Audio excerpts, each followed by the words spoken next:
Mike Garafolo on the Shedeur Sanders oblique injury from NFL Network's The Insiders.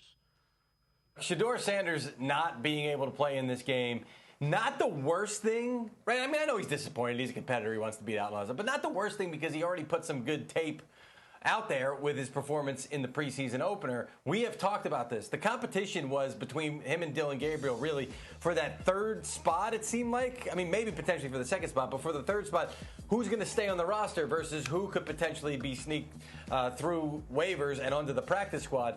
The fact that that tape is out there now helps his case, right? It helps that the other teams will be like, hey, you want to waive him? We're going to take it. So helps his case to be on the final roster there. Yeah, going to fight hard to get back out there and get back on the playing field sometime in the preseason here to see if he can get some work in at the end.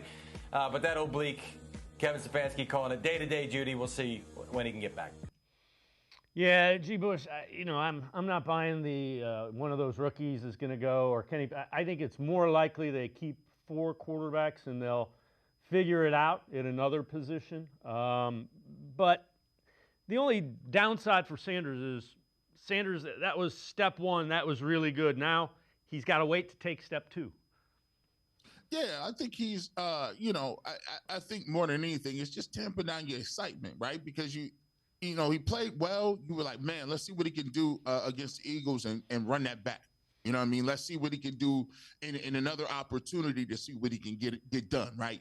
So, everybody was excited to see it. In this case, in this game, you're going to get to see an apples comparison with Dillon Gabriel probably playing a half, Shedeur Sanders getting the opportunity to play a half. So, everybody was excited about it. Now it's like, oh, man, we're not going to get a chance to see it. But look, this is football. You don't want to rush somebody back if they're not ready to play, and it's not a thing. And I keep and this thing is getting me as well.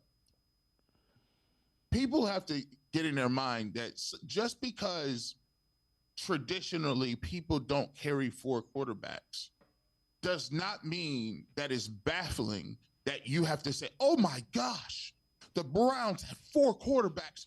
Can you believe it?